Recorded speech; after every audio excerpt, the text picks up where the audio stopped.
Nuh surəsi. Mərhəmətli və rəhimli Allahın adı ilə.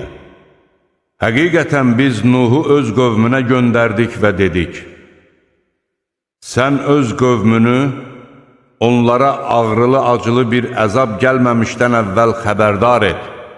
O dedi: Ey qövmüm, şübhəsiz ki, mən sizi aydın bir tərzdə xəbərdar edənəm. Allaha ibadət edin, ondan qorxun və mənə itaət edin. Belə etsəniz, o sizin günahlarınızdan keçər və sizə müəyyən vaxtadək möhlət verər. Həqiqətən, Allahın müəyyən etdiyi vaxt gəlib çatdıqda əsla təxirə salınmaz. Kaş biləydiniz. O dedi: Ey Rəbbim, mən xalqımı gecə də, gündüz də dəvət etdim. Amma dəvətim onların haqdan qaçmalarını daha da artırdı.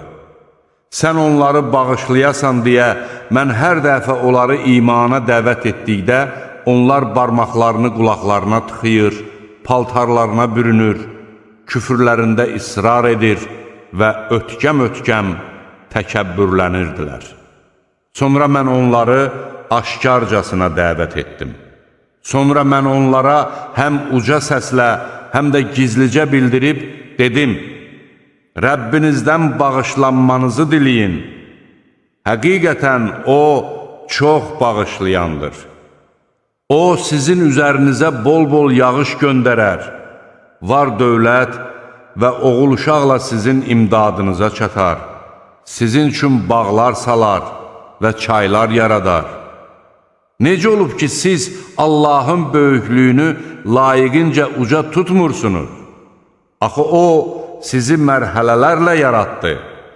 Məyər Allahın 7 göyü təbəqə-təbəqə necə yaratdığını görmürsünüz? Ayı bir nur, günəşi də çıraq etmişdir. Allah sizi torpaqdan bir bitki kimi bitirmişdir. Sonra O sizi ora qaytaracaq və yenidən çıxardacaqdır. Allah yeri sizin üçün xalı təki döşədi. Belə etdi ki, orada geniş yollarla hərəkət edəsiniz. Nuh dedi: Ey Rəbbim, onlar mənə asi oldular və var dövləti, övladı özünə zərərdən başqa bir şey artırmayan bir adama tabi oldular. Onlar mənə qarşı böyük bir hilə işlətdilər və özlərinə tabi olanlara dedilər: Öz məbudlarınızı tərk etməyin. Vəddi, Suvai, Yəqusu, Yəuqu və Nəsri tərk etməyin.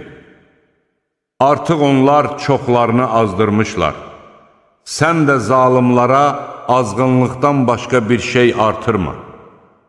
Onlar öz günahlarına görə suya qərq edildilər və oda atıldılar. Onlar özlərinə Allahdan savayı köməkçilər tapmadılar. Nuh dedi: Ey Rəbbim, kafirlərdən yeryüzündə bir nəfəri belə sağ qoyma. Əgər sən onları sağ qoysan, onlar qullarını azdıracaq və yalnız günahkar, kafir övladlar doğub törədəcəklər. Ey Rəbbim, məni, valideynlərimi, evimə mömin kimi daxil olanları və bütün mömin kişi və qadınları bağışla. Zülmkarların isə ancaq həlakını artır.